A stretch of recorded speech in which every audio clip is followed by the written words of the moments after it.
En este vídeo hablaremos de la reformulación positiva en la entrevista, la cual consiste en convertir un punto débil en una ventaja, dando argumentos positivos que permitan valorar el problema desde un punto de vista que te resulte más favorable.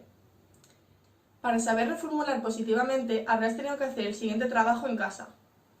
Prepara la entrevista analizando el perfil requerido. Identifica aquellas competencias que se ajusten a tu perfil, serán tus puntos fuertes. Asimismo, analiza aquellas competencias las cuales no posees, serán tus puntos débiles. Por último, reflexiona y prepara posibles respuestas ante posibles preguntas que evidencien la falta de ajuste de tu perfil al puesto. Será ahí cuando utilices la reformulación positiva. A continuación te daré un ejemplo de cómo hacerlo. Imaginemos que la oferta requiere a una persona candidata con una experiencia de 2 años en el puesto y nosotros no la tenemos. Cuando estamos en la entrevista, la persona entrevistadora observa nuestro currículum y nos dice que no tenemos la experiencia requerida. Ante esto, nosotros le diríamos: mi falta de experiencia me permite adaptarme más fácilmente a la forma de trabajar de su empresa. Además, como estoy empezando, estoy muy motivada y agradecida por la oportunidad.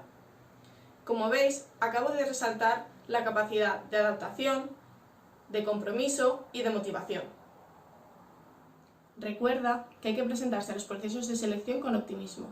Si has llegado hasta la entrevista es porque tienes opciones de obtener el puesto. Así que no te agobies con tus carencias y repítete a ti mismo cuáles son tus fortalezas y tenlas en cuenta a la hora de responder.